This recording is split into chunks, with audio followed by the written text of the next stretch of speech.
Desde Vergara y para todo el mundo. Una radio con propósito. Una radio con visión. Una radio para todos. El Libertador, 1210 AM.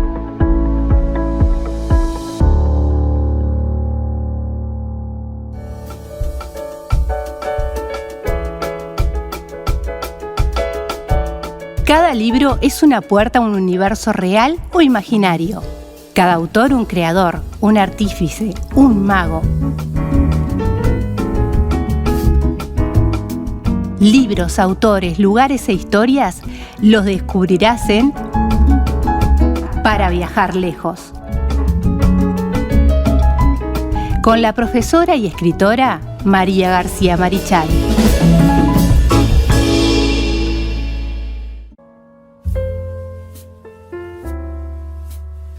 Continuamos en punto de partida aquí por la 1210 AM Radio El Libertador y hoy columna de literatura. Como todos los martes nos acompaña María García Marichal, que ya está con nosotros. ¿Cómo estás, María? Muy bien, feliz como siempre. ¿Cómo estás tú? Muy bien, muy bien. Gracias por haber venido hoy. Audiencia, un saludo. No, para mí cuesta levantarse en esta época del año. Ay, ¿cómo me cuesta? A mí me está costando mucho levantarme, pero me encanta madrugar. Ya van a venir los días tibiecitos y me va a encantar. Cuesta acostarse y levantarse y cuesta acostarse también. Sí, claro. Uno dice, voy a terminar el día y no termina. No termina más. Qué cosa, los días son muy largos. Tendríamos que hibernar, ya te lo he dicho. Tendríamos que hibernar los humanos. Tendríamos que hibernar, sería estupendo. No soy muy fan de dormir, te diré. Para mí el que duerme mucho desperdicia el día. Bueno, eso también es cierto, es cierto. Así que yo desperdicio un poco el día. Bueno, aquellos que nos ven a través de YouTube, le mandamos el saludo también a aquellos que se conectan a través de las redes, Instagram, YouTube, Facebook, donde pueden encontrar distintas entrevistas muy interesantes últimamente, y se vienen otras más interesantes, pero también las distintas columnas. Se ve unas par de columnas de salud, te digo que no se la pueden perder, con temas que no son tan habituales o de cosas que la gente no conoce. Qué interesante. Vean las columnas de salud. Es que todas las columnas son preciosas y las de salud son especialmente interesantes realmente. Sí, bueno, vamos a tocar unos temas muy interesantes y cosas de la tecnología que también aplicada a la salud que pueden alcanzar a todos los rincones del país, a todos los rincones del país con diagnósticos muy importantes. Bueno, pero eso más adelante no quiero dar mucho adelante. Estupendo, no spoilear tampoco. No spoilear, exactamente, no spoilear. No me voy a spoilear yo mismo, ¿no? Claro, escúchame. Pero bueno, ¿qué vamos a hacer hoy? Hoy vamos a hablar un poco de la distopía. ¿Qué te parece? Bien, me parece muy bien. Y vamos a hablar a un gran escritor de distopía hoy. Yo ayer posteé algo de ese señor. Sí, ayer de este señor. Especialmente 2x3 aparece ahí en mis estados. Aparece. Sí, porque vos lo admiras mucho. Es realmente admirable, admirable. Vamos a ver primero lo que es la distopía, ¿verdad? Nosotros hablamos de distopías. Hay 3 distopías que son, digamos, lo más... están en el top. En el top 3. Podríamos hablar de más, pero... que son 1984 de George Orwell, que justamente de quien, una belleza. De quien vamos a hablar hoy, una verdadera belleza. Parece que lo hubiese escrito ayer el libro y que solamente vio las noticias. Sí, realmente, es tal cual, es tal cual. Sí, en estos tiempos, por eso se habla de era orwelliana. Sí, se está hablando de eso. Un mundo feliz, de Aldous Huxley, que también es una distopía interesantísima, y Fahrenheit 451 de Ray Bradbury, de que ya hablamos también acá en la radio. Según la RAE, según la Real Academia Española, la etimología tiene que ver justamente con utopía, ¿no? Etimológicamente, utopía era una isla imaginaria con un sistema político, social y legal perfecto, descrita por Tomás Moro en 1516. Tomás Moro, digamos, habló de la posibilidad de una vida perfecta en una isla que él llamó utopía. Por ende, consideramos a todo aquel plano, proyecto, doctrina o sistema que es ideal y de muy difícil realización, eso es utópico, es una utopía. O la representación imaginaria de una sociedad futura de características donde el bien humano sea lo más importante, utópico. Siempre hablamos de eso como una utopía, algo a lo que queremos llegar pero que es irrealizable. La distopía, por lo tanto, como tiene el prefijo dis, sería lo opuesto. Aquello que es realmente tenebroso. que es la destrucción del bien humano en sí mismo. Y estos escritores han trabajado la distopía de una manera genial. George Orwell, que también hizo Rebelión en la Granja, sí, excelente. Es genial, tiene una genialidad para ver un futuro nefasto. Yo sé que, bueno, que siempre buscamos la esperanza, pero viendo muchas cosas a veces nos vemos la posibilidad de un futuro nefasto, ¿no es cierto? Sí, bueno, no tiene resolución igual. Bueno, no quiero hacer spoiler. No spoilemos, que lea 1984. Pero muchos buscamos un final feliz, pero no. Pero no. Lo que pasa es que justamente si vos... Todos tenemos una etapa utópica en nuestra vida. Todos buscamos la perfección, el bien mayor. Bueno, trabajamos para eso, pero es muy difícil de realizar debido a que la especie humana es dificilísima, es difícil que lleguemos a una realización de una vida perfecta. Pero bueno, pero la buscamos, eso es lo más importante. En este caso, estos autores, en el caso de George Orwell, de quien vamos a hablar hoy, después vamos a hablar de Aldous Huxley más adelante, y de Ray Bradbury, ya trabajamos. Pero si alguien en algún momento quiere, por ejemplo, que trabajemos en Fahrenheit 451, pueden pedírnoslo y lo haremos, y ahí le encaremos el diente a ese trabajo que es netamente distópico. Hay otros. Sí, en 1984 y Rebelión en la Granja, El Mundo Feliz, se pueden encontrar en bibliotecas virtuales. Sí, y aún audiolibros hay. Sí, ahí está audiolibros. Ahí está audiolibro para las personas que no pueden ver. Está interesantísimo. Bueno, entonces, teniendo en cuenta esta idea de lo que es la distopía, vamos a hablar primero del autor. Vamos a conocerlo. Vamos a hablar del autor.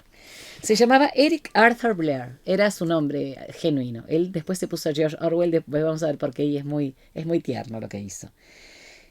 Nació el 25 de junio de 1903 en Motihari, en India. Por supuesto que de ascendencia inglesa. No olvidemos que India era una colonia inglesa en ese momento.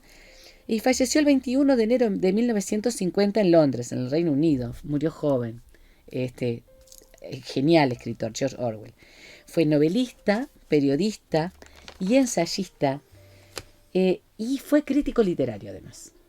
Fue crítico literario y trabajaba para distintas publicaciones. Sus obras más conocidas son justamente las dos distopías. 1984 y Rebelión en la Granja, que es anterior. ¿Sí?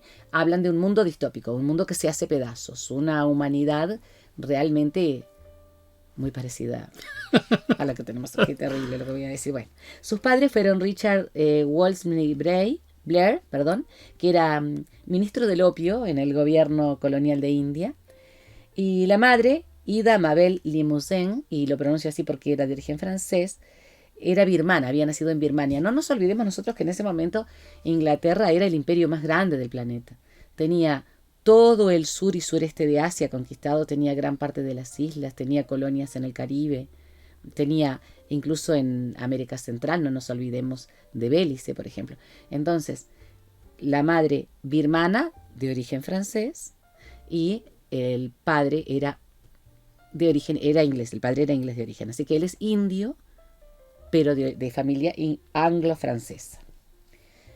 Cuando tenía 2 años, se trasladó con su madre y su hermana mayor a Inglaterra, y pasó un par de años antes de que volviera a ver a su padre, que iba a verlos y volvía por su trabajo. Es decir, como que el matrimonio estaba de alguna manera disociado, debido a que la madre quería estar en Inglaterra para criar a sus hijos allí, pero el padre tenía un cargo de ministerio, ¿no?, en la colonia india. Entonces veía muy poco a su padre. La madre y los hijos permanecieron en Inglaterra. En 1909 empezó la escuela anglicana y parece que causó muy buena impresión entre sus maestros porque le dieron una beca para hacer la secundaria. Primero en el St. Cyprian de Eastbourne, en Sussex, y de allí al colegio Wellington, donde posteriormente pasó a Eton. Es decir, estamos hablando de escuelas que son prestigiosas, escuelas de un alto nivel educativo, en la que él fue becado. En algunas tuvo beca completa y en otros media beca. Significa que era un chico muy inteligente por el que se apostaba, porque las becas eran muy difíciles de otorgar, mucho más en Inglaterra. Pero tenía mucha inventiva, era muy inteligente, muy creativo, por lo que se cuenta. No pudo asistir a la universidad por problemas económicos, por lo que se unió a la Policía Imperial de la India en Birmania.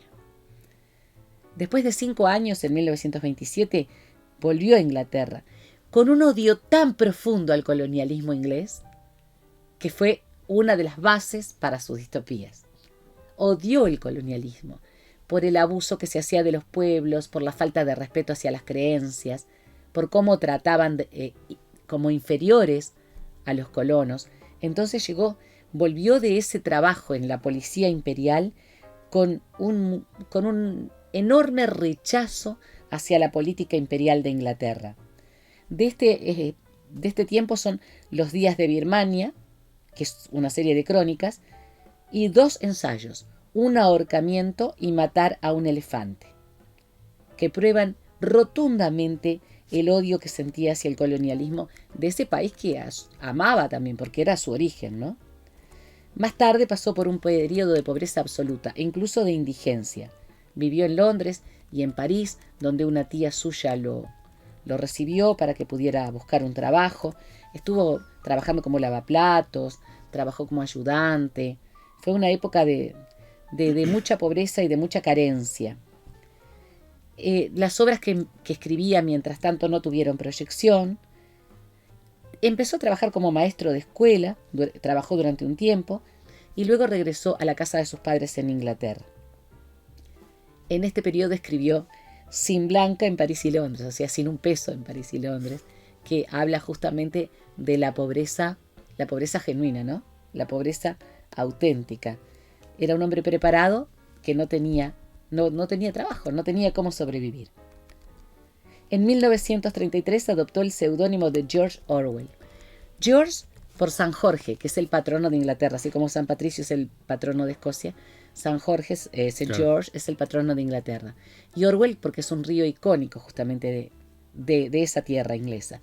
¿Viste qué dicotómico, no? El amor profundo que tiene por su tierra, por sus raíces, por su pueblo, y al mismo tiempo el rechazo y el odio que él además profesa, no solo que profesa, sino que confiesa al sistema imperial de su país. Es decir, que hay una cuestión de sentimientos que son opuestos en George Orwell. En 1936, recién casado con una chica que se llamaba Eileen O'Shaughnessy, que es de origen irlandés, adoptó un niño y comenzó a trabajar como reportero social sobre la pobreza de la clase obrera principalmente. No nos olvidemos que estamos en la segunda revolución industrial. De ese tiempo es el relato El camino a Wigan Pier. Es un relato sumamente duro sobre la forma en que vivía la gente pobre, los obreros ingleses. Esto lo publicó en 1937.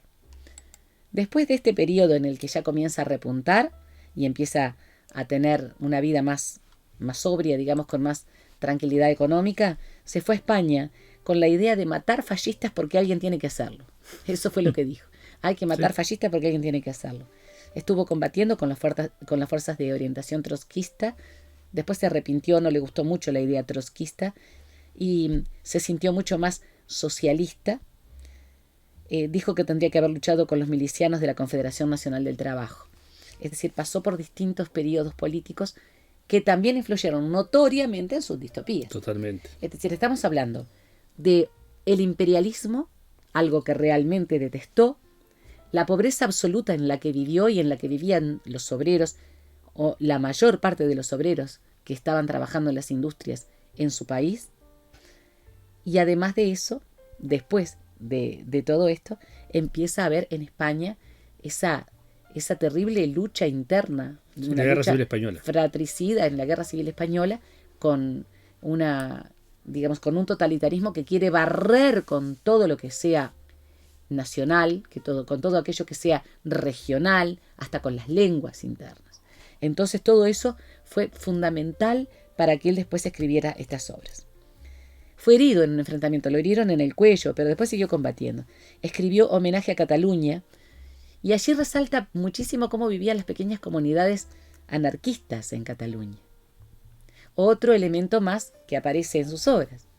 La pequeña comunidad como una posibilidad de salvación del poder, digamos, omnipotente. de las grandes dictaduras del momento.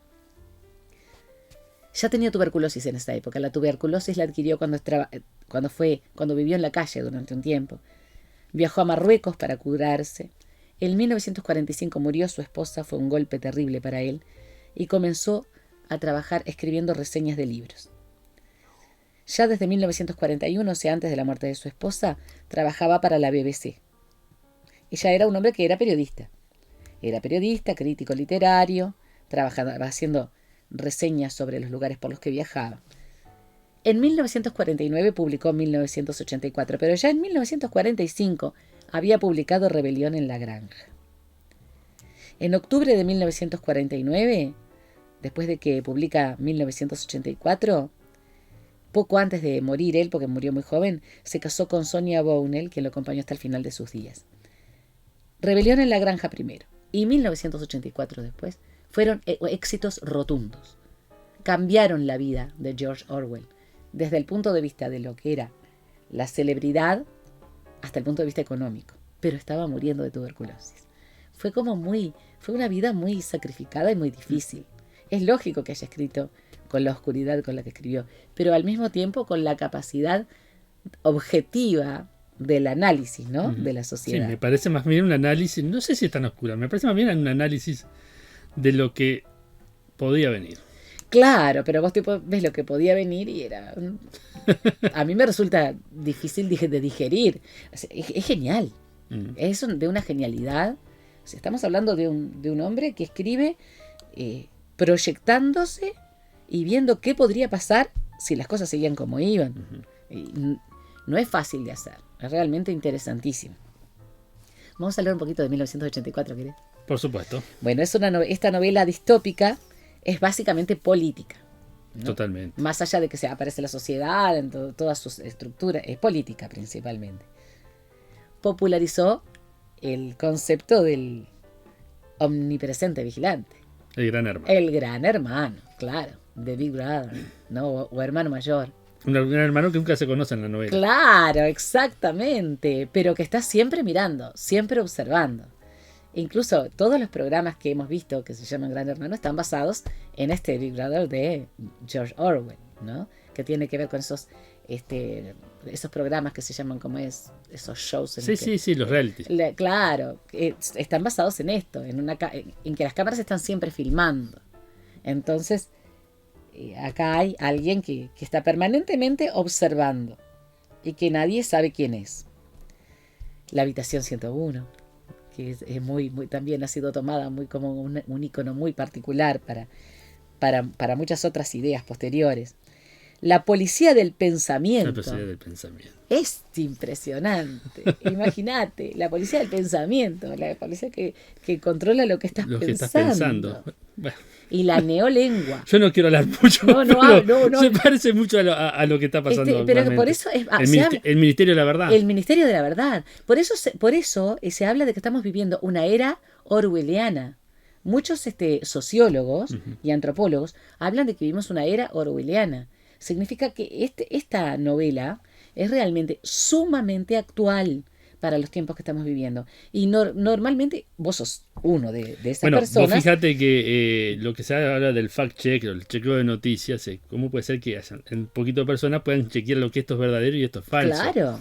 Eso básicamente es el Ministerio de la Verdad. El Ministerio de la Verdad. Que vos tengas un teléfono que si vos tenés habilitado no sé qué aplicación, porque yo no lo entiendo demasiado, y vos decís algo sobre me gustan los tacos, y vas al teléfono y te aparecen los lugares donde venden tacos. Es decir, caramba, a mí eso me asusta, porque me hace acordar mucho a esto.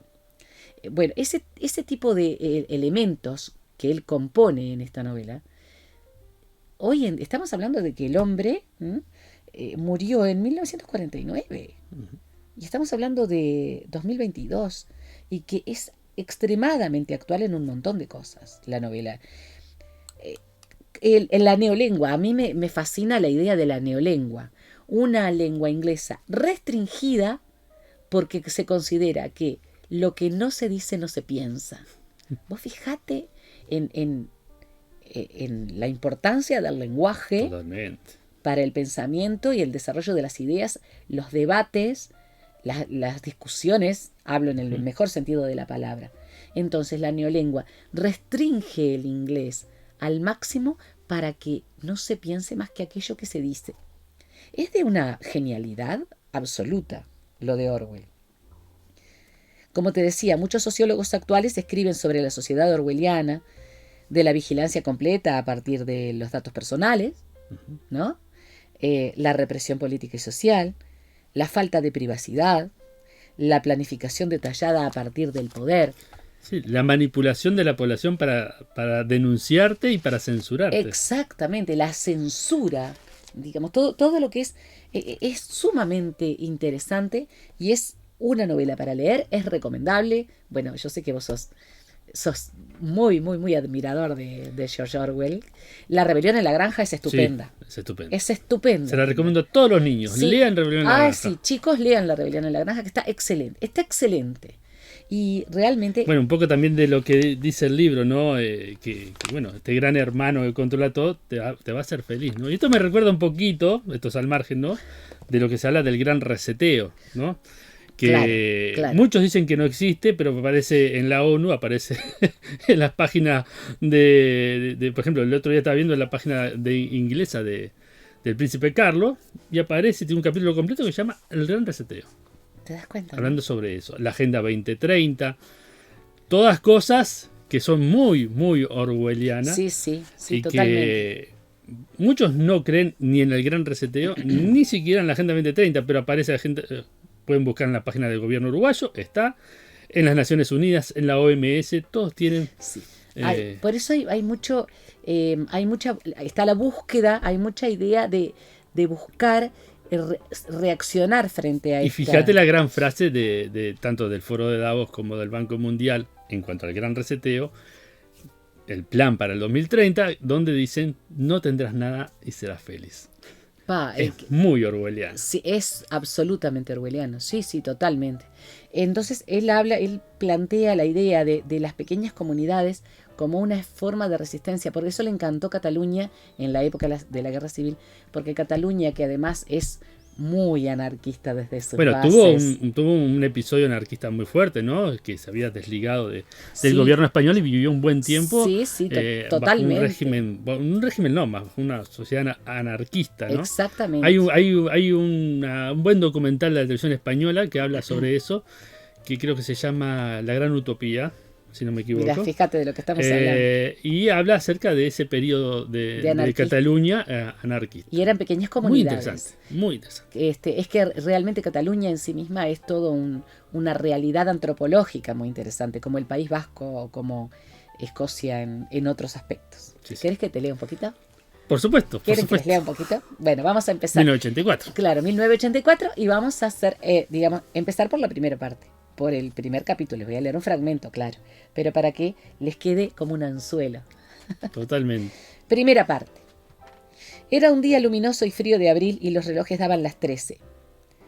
Winston Smith, con la barbilla clavada en el pecho en su esfuerzo por burlar el molestísimo viento, se deslizó rápidamente por entre las puertas de cristal de las casas de la Victoria, aunque no con la suficiente rapidez como para evitar que una ráfaga polvorienta se colara con él.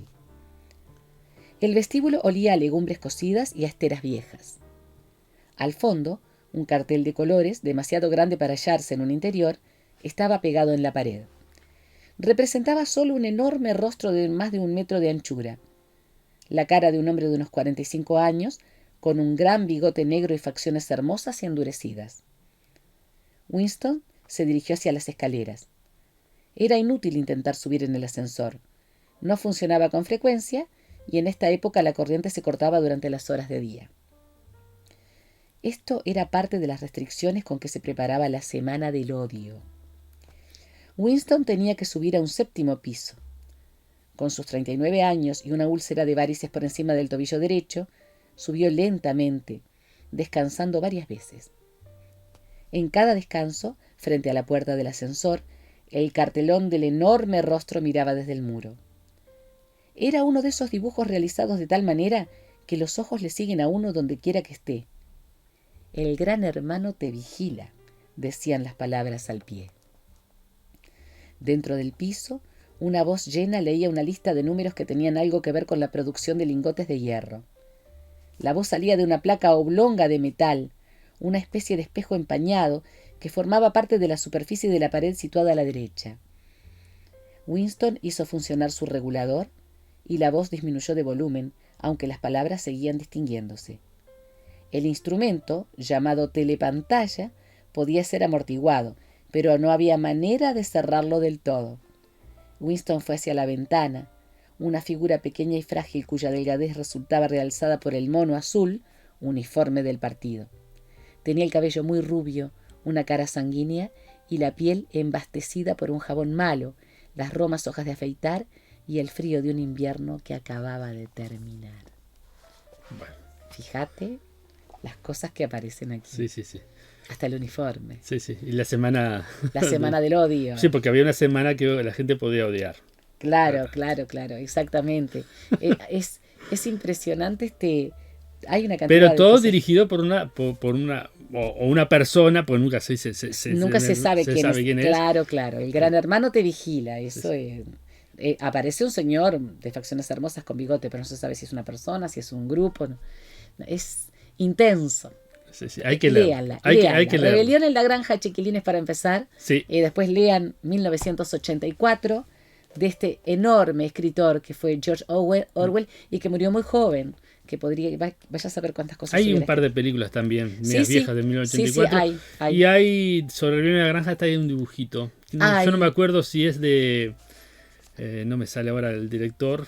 De Don Bluth, no sé si es de Don Bluth, pero el dibujo, la animación es muy parecida a la de Don Bluth, que también sale. No sé realmente, pero sí sé que hay un dibujo animado de Rebelión en la granja que está interesante. La Rebelión en la granja está muy buena. Es muy linda y los chiquilines la pueden ver perfectamente, está muy interesante, yo la vi. Pero leerlo es más interesante. No, leerlo es impresionante porque además, claro, encuentran paralelismos muy, muy, muy particulares, actuales. Sí, totalmente. Daría para hablar mucho más y me voy a contener.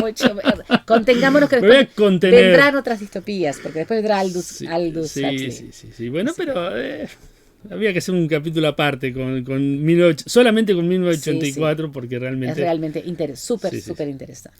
Bueno, se los dejamos ahí, se los recomendamos, lo pueden encontrar en cualquier plataforma. El libro está liberado, el libro lo puedes comprar también, obviamente. Claro, pero están las plataformas, en todas, está en Cervantes, en todas. Lo pueden está encontrar. También en la del Ceibal, está en todas. Mira, no sabía que está. Sí, está bien. así.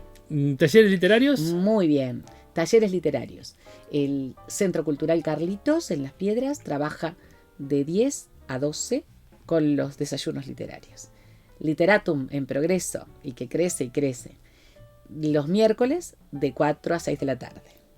Y después tenemos en casa el tipo Ticlexis o tipo Lexis, que es el jardín de la palabra, que trabajamos con Sandra del Río los viernes de 4 a 6 ahora en el invierno. Estamos trabajando muy lindo. Tenemos aproximadamente 6 personas en este momento, porque como es una casa relativamente chica, trabajamos pocos, pero se puede trabajar por plataforma. Así que adelante, vayamos. Muy bien, entonces ahí pueden comunicarse, le dejamos los teléfonos ahí en pantalla, eso para que lo puedan ver y puedan comunicarse, especialmente con Sandra del Río, que tiene Instagram, rapidito, le pegan. Ella maneja las redes. Ella le encanta. No tiene problema. Y una cosa importante, además podemos darles tips, podemos darles sugerencias para que puedan hacer sus propios clubes de lectura, clubes de escritura. Bueno, van a tener que hacer una página, ya les dije, para poder poner información y estar en contacto. Vamos a hacer una página, sí señor, tiene razón. Bueno, nos reencontramos en lo próximo, ¿te parece, María? Por supuesto, un gusto estar aquí, audiencia, un abrazo muy apretado.